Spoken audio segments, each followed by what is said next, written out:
Welcome back to Home Gym Hacks and Reviews and Powertec Levergym Hacks Part 5. Stay tuned.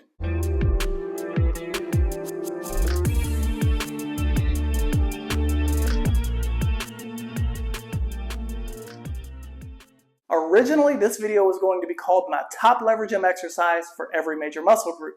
But as I started recording, I couldn't pick just one exercise. And so many of these exercises are actually hacks. So this video morphed into Levergym Hacks Part 5. At some point, I've presented some of these exercises in YouTube Shorts, Reels, and even long-form videos, but I wanted to have all of these exercises categorized into one video with more of a refined presentation than the earlier videos in this series.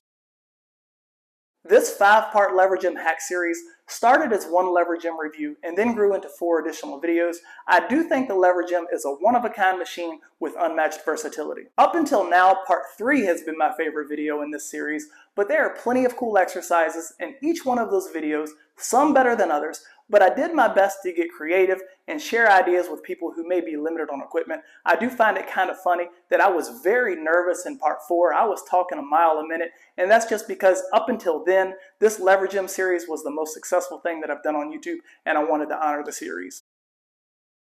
I don't recommend anyone try any of these exercises. I'm just showing exercises that I believe in and that I incorporate into my own training. If you choose to do any of these exercises, do so at your own risk. Let's get started. So many exercises on the Levergym are about finding the right setting. When the right setting is found, it's awesome, and all of the additional settings on the newest Levergym make it much easier. Of course, it will vary from person to person, but this incline flat press hybrid press is as good as many expensive standalone machines I've tried.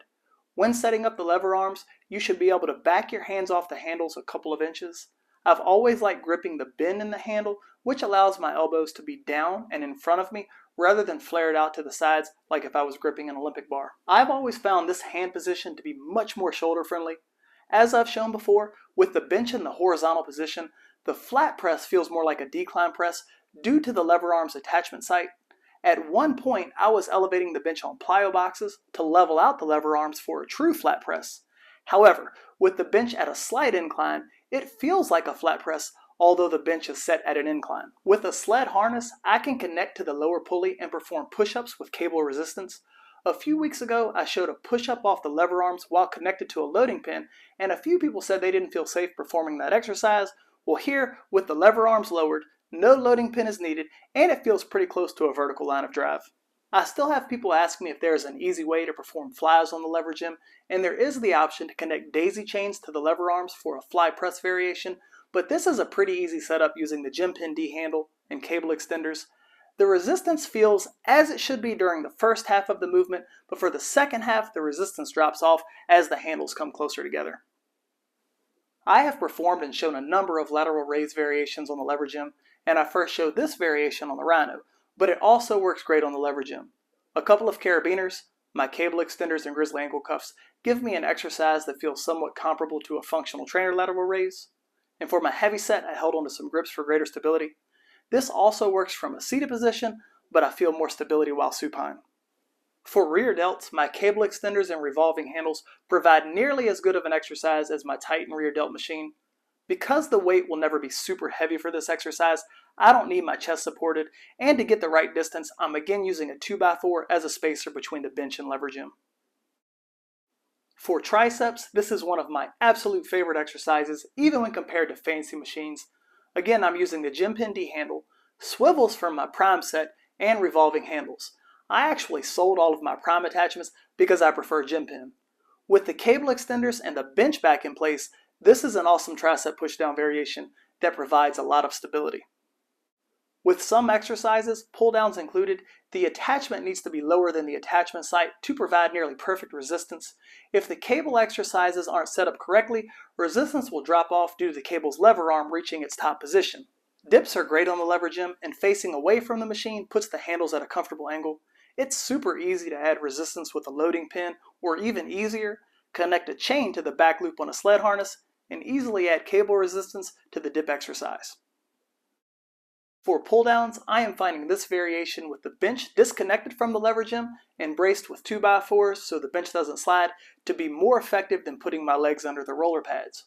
Thus far, I have not had trouble staying planted on the bench as the weight gets heavier.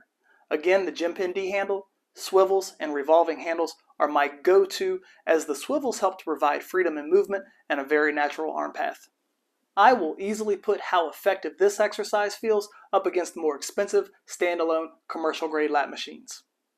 For a chest-supported row, the setup is very similar, but I simply connect to the lower pulley. I have the mats down just to help protect the floor. For a chest-supported lat row, I prefer to use the cable over the lever arms. It's easy to get in position, and more importantly, it doesn't stress my lower back. Again, I will put this up against many more expensive standalone commercial-grade chest-supported row machines. My pullover setup has changed slightly, and rather than using my curl bar, I'm again using the gym pin D handle and revolving handles. Here, I nearly have 180 degrees of resistance on the lats, somewhat similar to my pullover machine. For upper back, I prefer to use the lever arms unilaterally over the cable, and I keep my chest supported while sitting high on the bench. And I'll say it again, this is as good as some very expensive standalone chest-supported upper back pull machines. For biceps, I always like performing curls on the Rhino due to the cable's vertical line of drive, but by laying on the bench, I like this curl variation better because it supports my back and all of my focus is on my biceps. To get the right distance, I am again using a 2x4 between the bench and lever gym, and once again, the gym pin D handle and revolving handles prove to be invaluable for this exercise. For forearms, I have the squat bar connected to the lever arms, and I'm using the short curl bar that comes with the lever gym. This is a great variation of the dumbbell wrist curl that actually provides a more consistent resistance profile. In parts 1 and 2, I showed the lever gym is great for calf raises with the squat bar, and the machine even works for a seated calf raise, but it just needs to be loaded heavy. Because I don't like loading my spine, I can connect to the lower cable with a belt squat belt and perform calf raises off stall mats. There is the potential to bang my head on the top of the machine, but as long as I'm mindful of it, my head should be safe. For glutes, I have one foot elevated so the opposite foot can swing through freely. I am using my grizzly ankle straps, and my opposite leg is bracing against the squat bar for additional stability.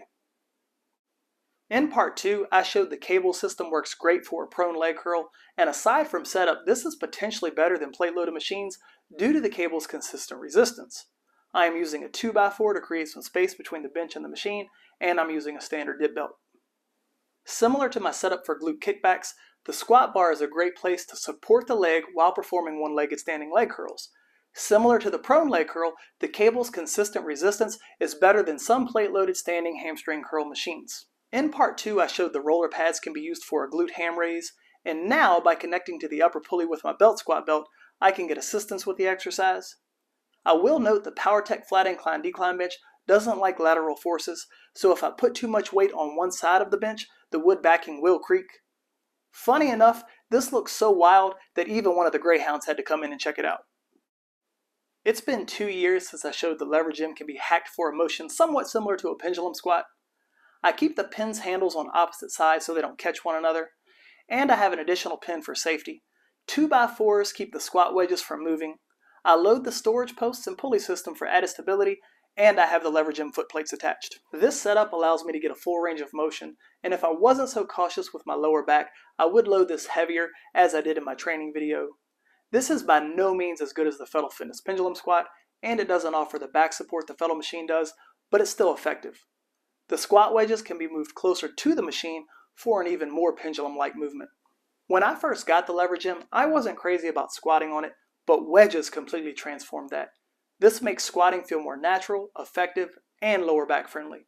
The machine even works great for front squats when using squat wedges. But because I don't like to load my spine super heavy, my best option for quads is to perform split squats with a squat roller and my wedges. This allows for a full range of motion that hits the quads super hard. This ab exercise reminds me a lot of the free motion standing ab machine. I have the squat bar attached to the lever arms and loaded with 50 pounds so it won't move. I have a 1-inch chain on each side of the D handle, and my grizzly ankle cuffs are attached to the chains. This setup provides greater freedom of movement than using something like a tricep rope, and it also works for oblique style crunches. I hope this video and the exercises I selected have been a worthy addition to my Powertec Levergym Hack Series. Thank you so much for watching this video. I hope you found it helpful or at least entertaining. If so, like the video, leave a comment. If you haven't subscribed to my channel, please consider doing so. I am an affiliate for Powertec, so if any of my Powertec videos or reviews have helped you, please consider using my Powertec affiliate link when you make your Powertec purchase. You can find me on Instagram at Levergym Hacks and Reviews. And remember, if your equipment lacks, I got the hacks. Take care, everyone.